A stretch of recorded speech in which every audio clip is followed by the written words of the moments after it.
हाल ही में संसद में एक बिल आया, वक्फ अमेंडमेंट बिल 2024। संसद का कानून है, सबको स्वीकार करना पड़ेगा। मैं गांधी की तरह इस कानून को फाड़ता हूं। ये अनकॉन्स्टिट्यूशनल है सर। इस देश में झगड़े पैदा करने का काम बीजेपी करना चाहती है। जैसे ही ये बिल आया, सोशल मीडिया से लेकर सड़कों तक मुस्लिम समाज में इसका जबरदस्त विरोध देखने को मिला।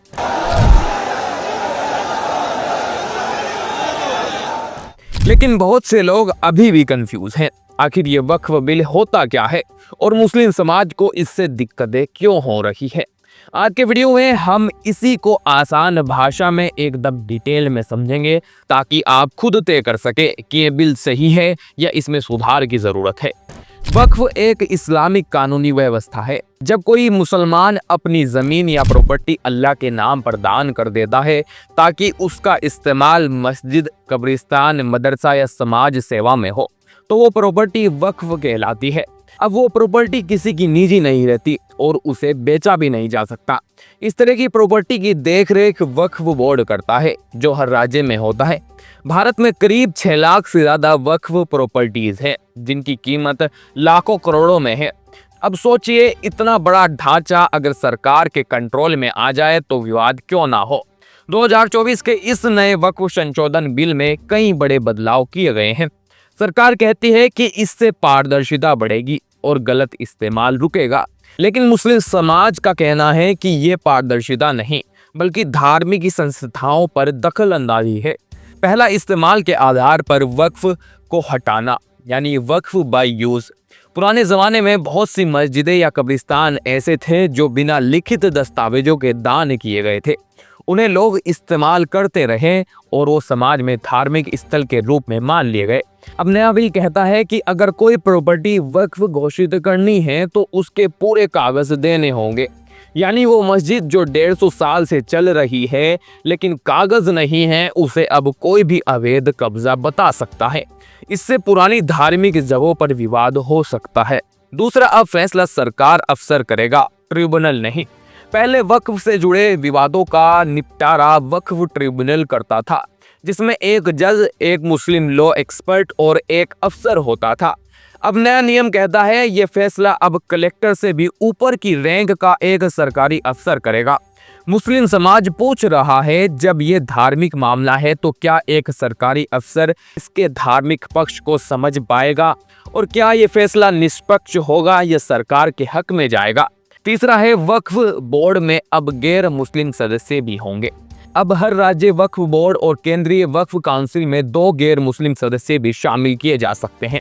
विरोधियों का कहना है, जब वक्फ सिर्फ मुस्लिम धार्मिक प्रॉपर्टीज से जुड़ा है तो गैर मुस्लिमों को इसमें क्यों लाया जा रहा है।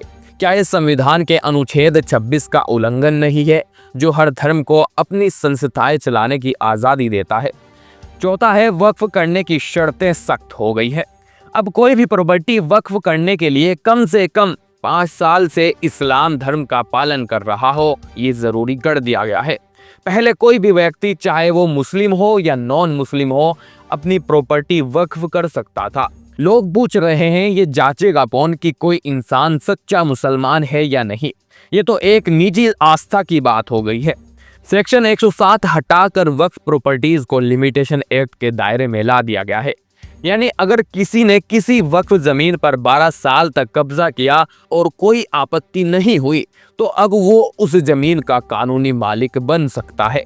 मुस्लिम समुदाय का कहना है, ये तो पुरानी मस्जिदों और कब्रिस्तानों पर कब्जा वैध करने जैसा है। छठा, मुस्लिम ट्रस्ट पर अब अलग कानून होगा। अब कुछ मुस्लिम ट्रस्ट जो इंडियन ट्रस्ट एक्ट के तहत आते हैं, उन्हें वक्फ की श्रेणी से बाहर कर दिया गया है। इससे सरकार को ऐसे ट्रस्ट पर सीधा कंट्रोल मिल सकता है और धार्मिक गतिविधियों में दखल का खतरा बढ़ सकता है।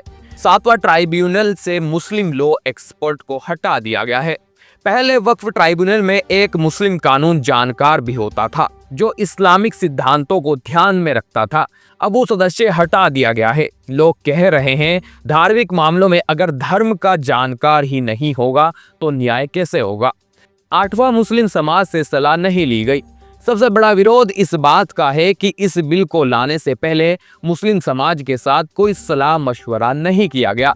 जेपीसी यानी जॉइंट पार्लियामेंट्री कमेटी ने सरकार के 14 सुझाव तो मान लिए, लेकिन विपक्ष और मुस्लिम संगठनों के सारे सुझाव खारिज कर दिए।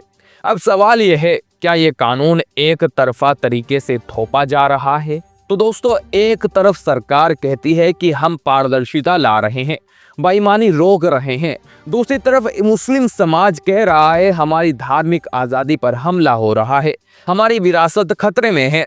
सच क्या है, ये इस बात पर निर्भर करेगा कि इन कानूनों को लागू कैसे किया जाता है।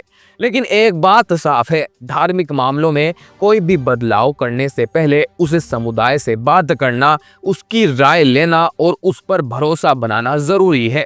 आपका इस मुद्दे पर क्या सोचना है? क्या आपको लगता है कि ये बिल सही है या इसमें कुछ बदलाव होने चाहिए? हमें कमेंट करके बताइए और वीडियो को लाइक और चैनल को सब्सक्राइब करना ना भूले और वीडियो को ज़्यादा से ज़्यादा दूसरों तक भेजें। जल्दी लौटूंगा एक और नई रिपोर्ट के साथ। जय हिंद।